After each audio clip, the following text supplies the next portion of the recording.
Okay, is Major League Baseball heading for another lockout in 2026 and 2027? Because the CBA expires at the end of the 2026 season, which is next year.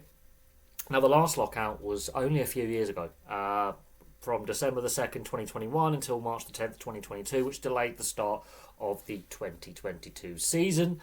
That lasted just over 3 months, and the CBA expired. And there had been warning signs for a couple of years before the COVID pandemic and during the COVID pandemic that the relationship between the owners and the players over a variety of issues, including player contracts and entry-level contracts and a whole variety of other things, was reaching ahead.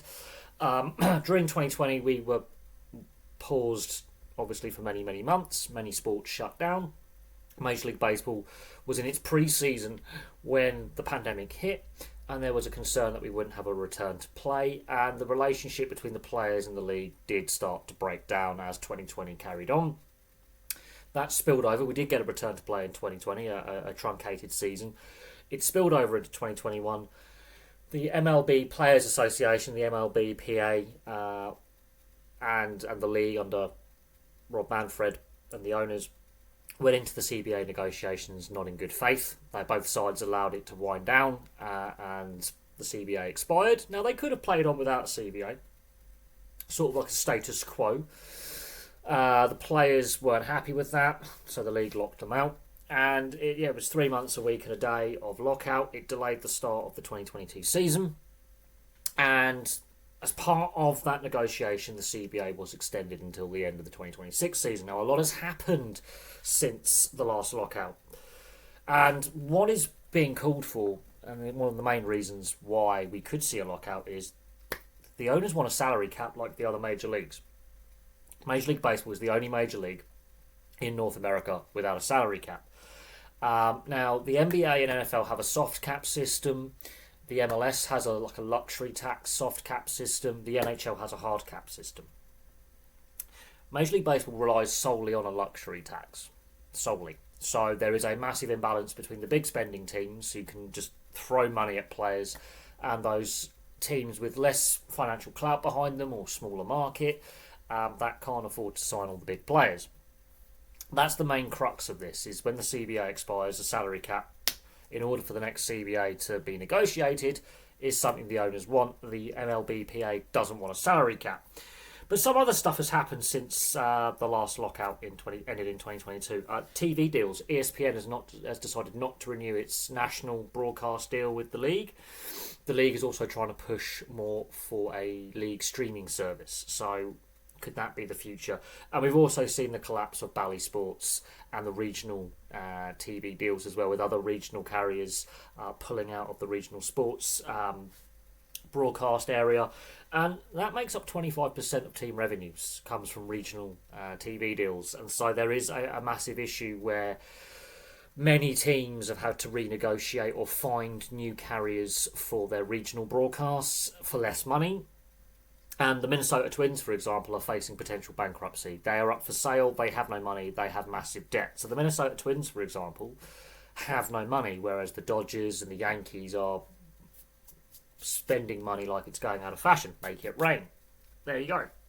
There are stadium issues as well that have arisen. The Chicago White Sox want to build a new facility. They want government subsidy to do that of $1 billion plus. The Oakland A's aren't in Oakland anymore, they're just the Athletics, and they're currently in a minor league ballpark in Sacramento. Will they end up in Vegas? The Tampa Bay Rays, following the hurricane, I mean, look, their stadium Tropicana Field is ruined and unusable. There's stadium issues there. Will they end up being relocated? So there's a lot of issues that have come since the last lockout. There are other teams as well looking for potential new stadium or new infrastructure improvements as well. But I think since the lockout, most of the news in Major League Baseball, which has been team-related, is to do with the Athletics, it's to do with the Rays and their stadium issues. The White Sox, they put their proposals out for a new facility in the south side of Chicago. That seems to have hit the skids. No one seems to want to pay for it. The Minnesota Twins situation financially is not good. The team is up for sale. They have nearly $500 million worth of debt. And so the viability of that market as well. And there's a lot of uncertainty within the league. Now, the salary cap, one of the arguments that the other major leagues have had when they brought salary caps in is cost certainty. That was an argument made in the early 2000s with the NHL. It was an argument made with the NBA in the 80s, and it's an argument that was made by the NFL as well, was it controls cost. Some of the salaries we've seen in Major League Baseball are ridiculous, just ridiculous. And you can see why the MLBPA would be concerned around a salary cap and how it would be structured. But we had the same, as I say, I've had the same arguments in other sports. It's going to be interesting if it does happen, because the CBA does expire at the end of next season in 2026, and it'll be interesting to see if we play on without a CBA into 2027, or if the owners are dead certain they want a salary cap to bring in cost certainty and bring the league up with the more modern times with the rest of the major leagues, because Major League Baseball has many problems. It's got an ageing fan base, it's got a lot of arena-ish stadium issues, a lot of uncertainty, and a massive competitive imbalance with the haves and have-nots that don't necessarily help sell the product to a wider audience. And there are some of the markets are struggling, like Minnesota, for example.